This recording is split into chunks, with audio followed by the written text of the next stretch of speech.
힘들었습니다. 네. 오늘 예수님의 족보를 묵상하겠습니다.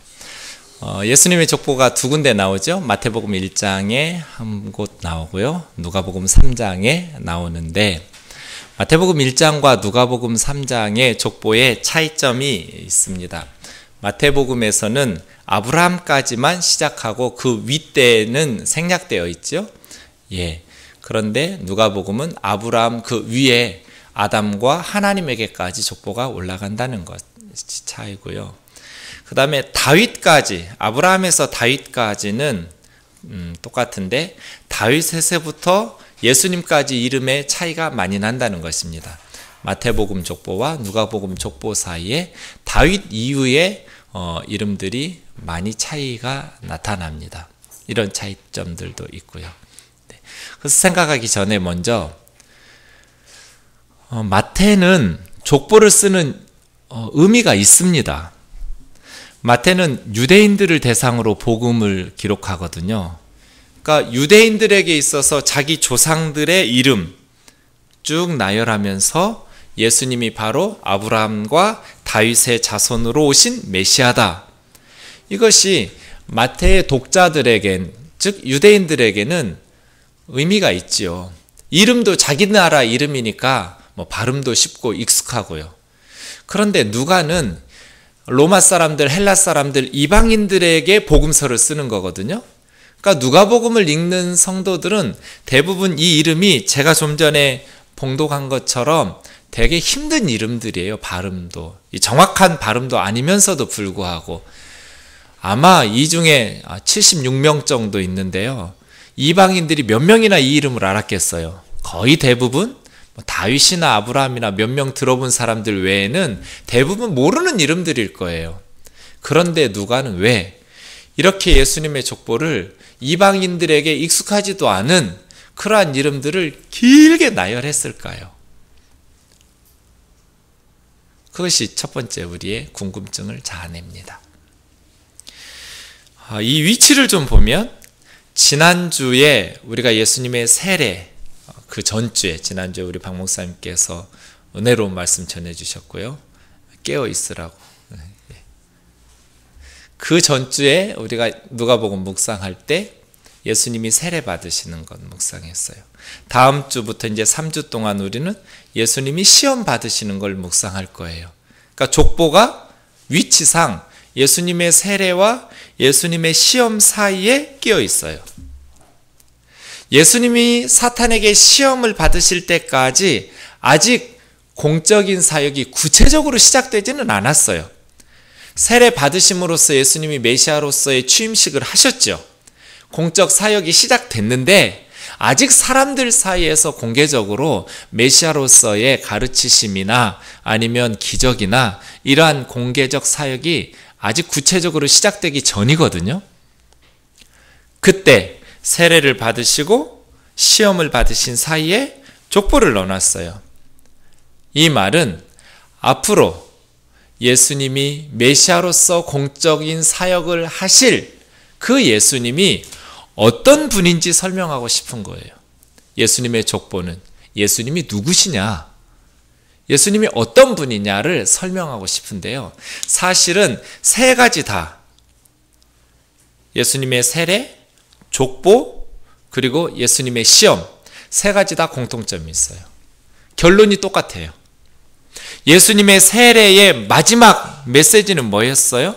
세례를 통해서 누가가 예수님은 어떤 분이라고 소개하냐면 22절에 보시면 하나님의 음성이 하늘에서부터 너는 내 사랑하는 아들이라 내가 너를 기뻐하노라로 세례 끝났죠. 그러니까 세례를 통해서 하늘의 음성이 들려 이르시기를 예수님은 바로 하나님의 아들이다. 너는 내 아들이다. 내 사랑하는 아들이다. 그렇게 세례가 끝났어요. 그 다음에 이 족보도 마지막은 누구로 끝나요? 예수님에게서부터 시작해서 아담이요 그 위는 하나님이다. 하나님으로 끝나요. 그러니까 예수님의 족보를 쭉 추적하고 올라가면 결국 예수님은 누구의 아들이라는 것을 이야기하냐면 하나님의 아들이라는 결론에 이르게 돼요.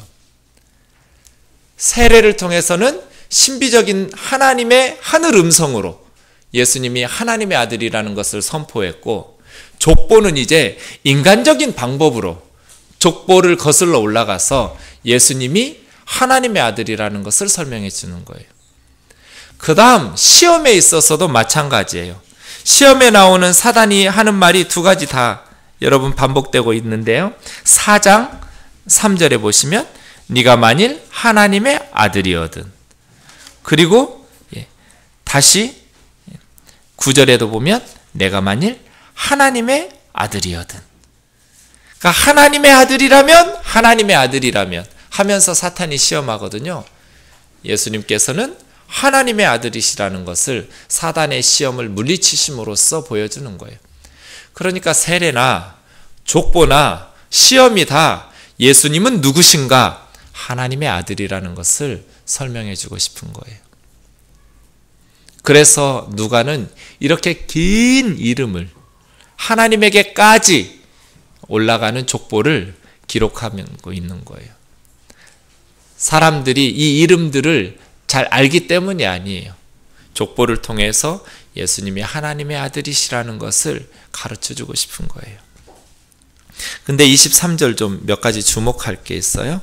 먼저 23절이요. 예수께서 그 다음 단어가 뭐냐면요. 가르치심이에요.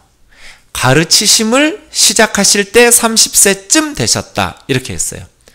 딱 30세 아니에요. 30세쯤. 많은 성경학자들은 30세가 좀 넘었을 것으로 추정해요. 가르치심을 시작하실 때 이렇게 시작해요. 이 동사 가르치심의 위치에 다른 말들이 많이 들어갈 수 있어요. 예수님께서 사역하시기 시작하실 때, 공생애를 시작하실 때, 병 고치시기 시작하실 때, 귀신 쫓아내기 시작하실 때, 다른 말들 얼마든지 쓸 수 있었거든요. 그런데 그 중에서 대표적으로 예수님의 공생애를 말하면서 가르치심이라는 단어를 썼어요. 예수께서 가르치시기 시작하셨을 때 예수님의 메시아 사역은 무엇보다도 가르치심에 포커스가 있었어요. 병 고치셨죠. 귀신 쫓아내셨어요. 기적 베푸셨어요. 그러나 병 고침이나 귀신의 축사나 어떤 기적을 일으키시는 것이 예수님의 사역의 중심이 아니라 예수님의 메시아로서의 사역의 핵심은 가르치심이었다라는 것을 주목할 필요가 있어요. 그래서 우리 교회의 사역의 중심도 다른 많은 것들 이야기할 수 있지만 무엇보다도 교회의 사명은 가르치는 거예요. 누가는 계속해서 예수님을 가르치시는 선생님으로 표현해요. 누가복음 안에만 20번이 나와요. 예수님이 가르치셨다라는 동사가. 계속 반복해서 나오는 거예요. 한 성경 안에 20번이 나온다는 것은 그만큼 주목하게 하는 것이죠. 예수님은 가르치시는 분이었어요. 레위인들이 민수기 4장 47절 보면 봉사 시작하는 나이가 30살이거든요. 예수님 30세쯤. 가장 너무 어려서 미숙하지도 않고 또 너무 나이가 드셔서 이렇게 힘이 없지도 않은 가장 준비된 때 30세쯤 공생의 사역을 시작하신 것이죠. 그 다음 족보가 문제인데요. 우선 이 족보 마태복음과 비교하면서 마태복음은 요셉의 족보예요. 예수님의 육의 아버지. 누가복음은 마리아의 족보 같아요. 대부분의 성경학자들이 그렇게 말해요. 그러면 왜 23절에 마리아의 위는 헬리오 이렇게 안 하고 남편 요셉의 위는 헬리오 이렇게 말했을까? 유대인들이나 로마 사람들이나 족보에 여성들의 이름을 넣지 않기 때문이에요. 그래서 남편인 요셉으로 이제 결혼을 통해서 사위이지만 아들로 그렇게 족보상 넣었다 이렇게 말하는 거예요. 그 근거로 두 가지를 말해요. 첫 번째는 23절에 보면 사람들이 아는 대로라는 이상한 표현을 썼어요. 사람들이 아는 대로는 요셉의 아들이지만 사실은 예수님은 요셉의 아들이 아니죠. 혈통으로 보면. 요셉은 아버지로서 길러주신 아버지이기는 하지만 실제로 예수님이 지금 족보상에서 태어난 피로 보면 요셉은 아무 역할도 한 게 없잖아요. 마리아의 아들이라고 하는 건 말이 되겠죠. 성령으로 잉태되었으니까요. 그래서 사람들이 아는 대로는 사람들은 요셉의 아들로 알고 있지만 사실은 성령으로 잉태되었다, 그 말을 하는 것이고요. 또 하나, 두 번째는 다른 모든 이 이름들 앞에 그라고 번역할 수 있는 정관사 투라는 말이 있어요. 그러니까 사실은 위라는 단어가 없어요. 원문에 보면. 예컨대 누구의 위는 누구 이런 게 없고요. 그냥 정관사 그, 영어로 하면 더죠. 더. 그 정관사 하나 놓고요.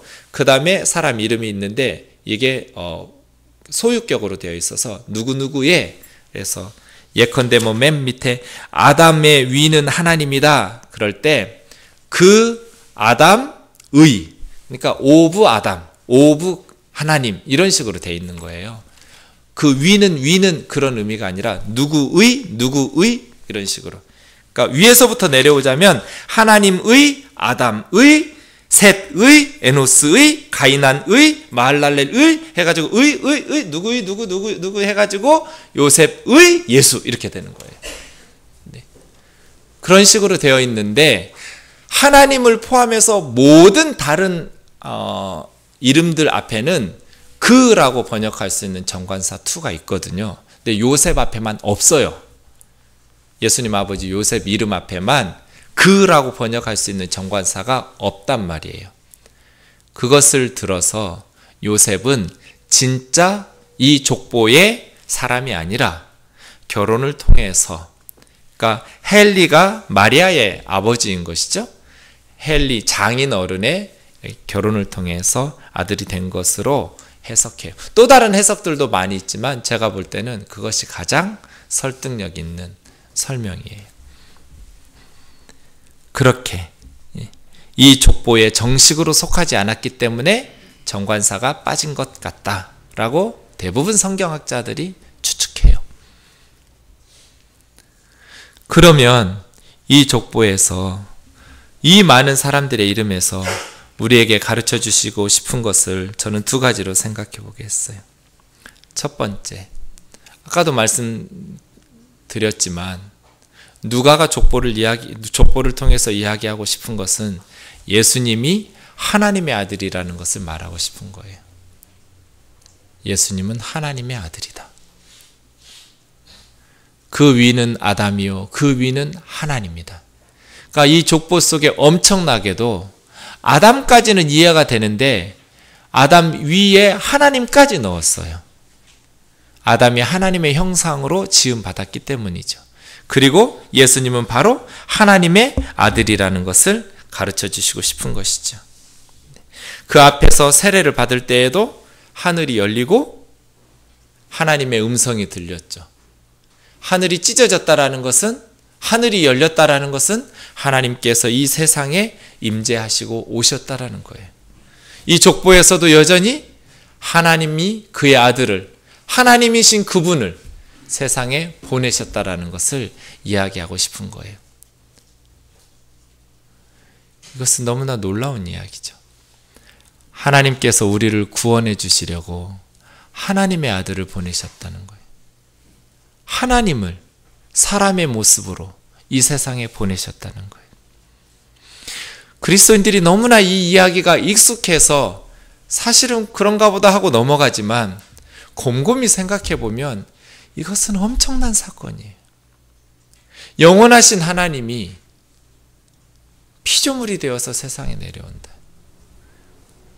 그럴 수 없겠지만 여러분을 개들이 너무나 이게 무지하고 어리석고 부패하고 교만해서 이 멸망길로 가고 있어서 여러분을 동정녀 개에게서, 그래서 개들 이름이 메리가 많잖아요. 마리아, 죄송해요. 동정녀 개에게서 태어나서 이렇게 하라고 그러면 어떤 사람이 흔쾌히 내가 개가 되겠다고 그럴 사람이 누가 있겠어요? 그런데 그것과는 비교할 수도 없을 만큼 죽으실 수 없는 영원하신 하나님이 죽을 수밖에 없는 사람이 되어서 세상에 오신다는 거예요.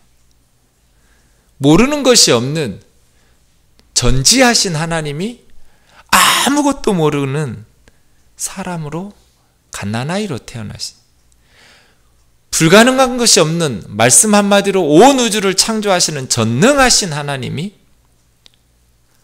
자기 스스로 먹을 수도 입을 수도 마실 수도 없는, 아무것도 할 수 없는 갓난아이로, 부모의 돌보심이 필요한 아이로 태어난다라는 것은, 이것보다 더 큰 기적은, 천지창조보다 성육신이 더 큰 기적 같아요. 인간의 머리로는 도저히 이해할 수 없죠. 영원하신 하나님이 어떻게 죽어요? 전지하신 하나님이 어떻게 무지할 수 있어요? 전능하신 하나님이 어떻게 무능한 인간으로 태어나실 수 있냔 말이에요. 그렇죠? 하나님께서 그의 아들을, 우리를 구원하시기 위해서 세상에 주셨어요. 이것을 많은 구약의 사람들이 예언했어요. 요한복음 8장 56절에 보면 예수님께서 너희 조상 아브라함은 나의 때 볼 것을 즐거워하다가 보고 기뻐하였다. 창세기 22장 14절에 보면 아브라함이 여호와 이레 모리아산에서 자기 아들 바치면서 그러거든요. 이레라는 단어는 준비라는 단어가 아니에요. 뜻이 보다라는 라라는 단어에서 보여진다라는 거예요. 여호와께서 보여지신다, 여호와께서 오신다, 임재하신다, 그런 뜻이에요. 여호와께서 왜 오셔요? 아브라함은 왜 모리아산에서 이삭 대신에 양을 잡아 바치고는 여호와께서 오신다고 말했어요? 여호와께서 보여지실 거라고 말했어요? 그리고 예수님은 왜 너희 조상 아브라함은 나의 때 볼 것을 즐거워하다가 보고 기뻐했다고 말씀하실까요? 여호와께서 우리 대신 죽으러 오실 것을 아브라함은 알았어요. 메시아의 때를. 이사야 선지자는 9장 6절 7절에서 하나님께서 한 아기를 우리에게 주실 것이다, 한 아들을 우리에게 주실 것인데 그 어깨에는 정사를 메었고 그 이름은 기묘자라 모사라 전능하신 하나님이라 영존하시는 아버지라 평강의 왕이라 불리울 것이다.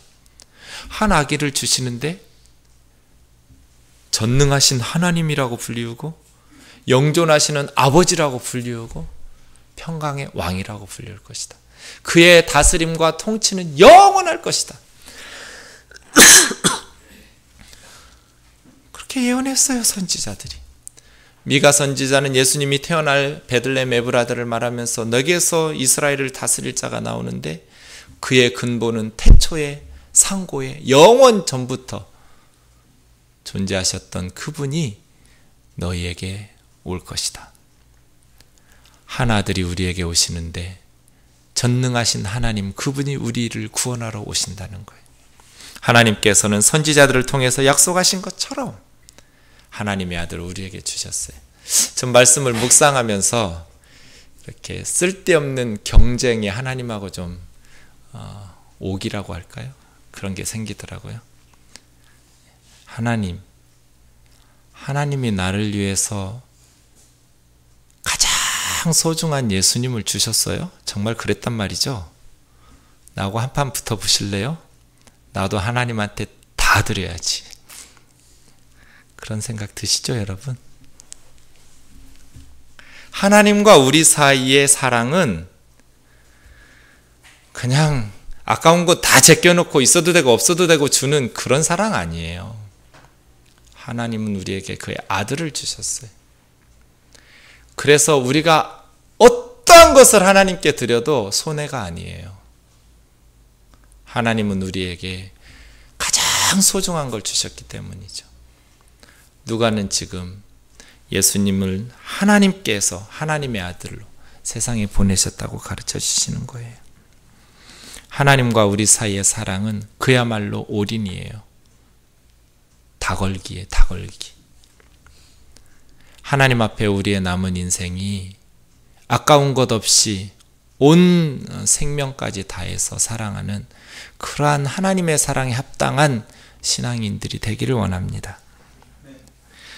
알지도 못하는 이름을 이렇게 길게 써놓은 이유는 하나님께서 그의 아들을 사람의 모습으로 보내주셨다는 거예요.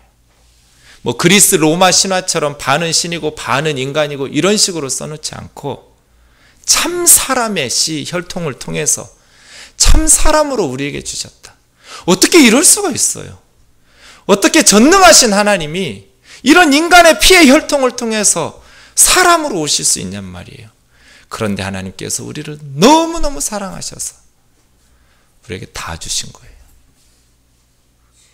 바울은 그것을 묵상하면서 본디 하나님과 동등됨, 하나님의 본체이시지만 동등됨을 취할 것으로 여기지 아니하시고 자기를 다 비워내고 겸손하게 자기를 낮추셔서 사람의 모양으로 오시고 우리를 위하여 십자가에 죽으셨다.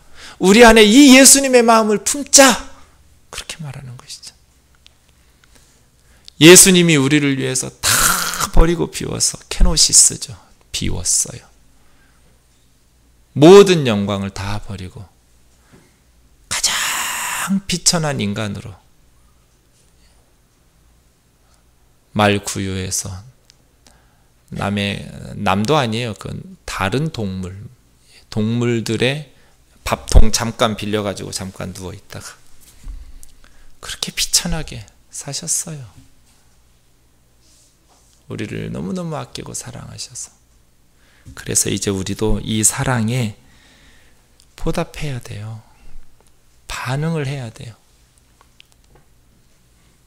저와 여러분이 하나님의 이 사랑에 정말 우리도 부끄럽지 않은 그러한 성도 신앙이 될 수 있기를 원합니다.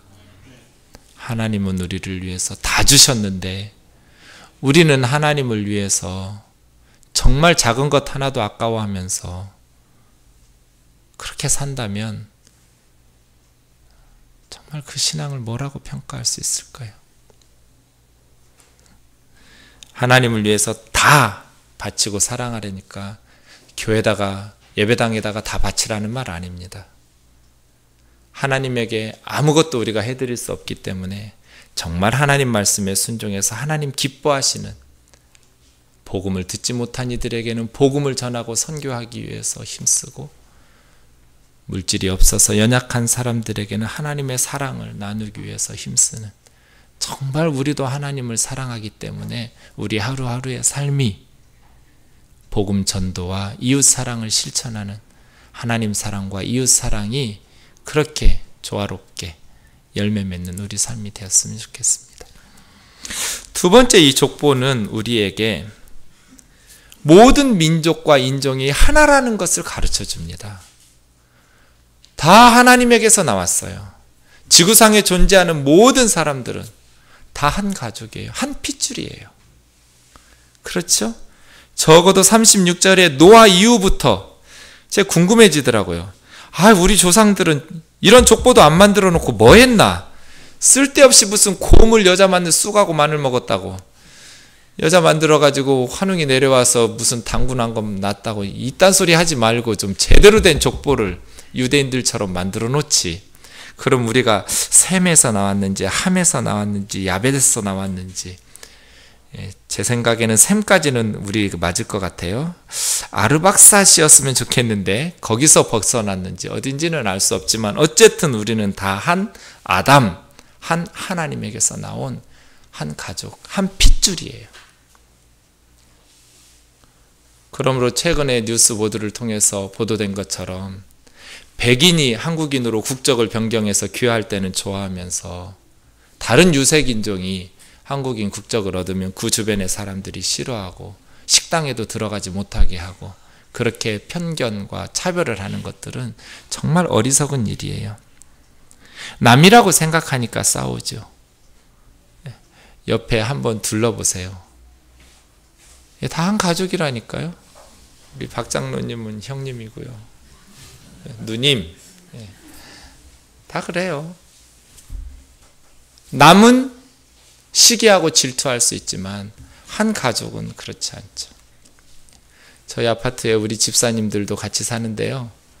가끔 운전하다가 앞에서 우리 집사님 차들 만나면 그렇게 반가울 수가 없어요. 너무 반가워요. 딱 부딪히면 볼 것도 없어요. 집사님 하면서 내가 얼른 피해줘요. 내가 운전을 잘하기 때문에. 그런데 모르는 사람이 차 가지고 와서 삐죽대면 왜 저러지 하고 짜증이 슬슬 올라오죠. 남이라고 생각하니까 그렇죠.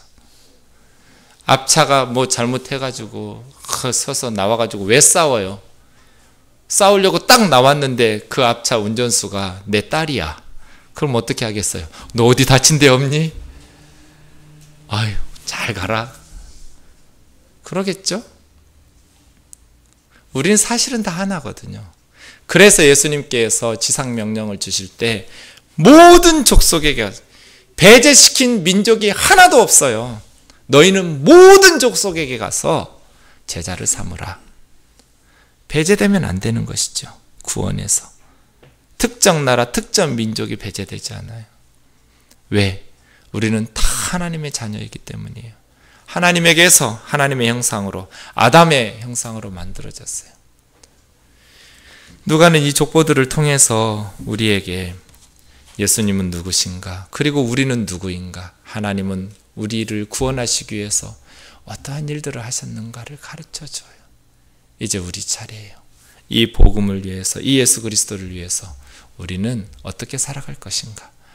이 족보를 앞에 두고 우리의 삶과 신앙들을 돌아볼 수 있기를 원합니다. 기도하겠습니다.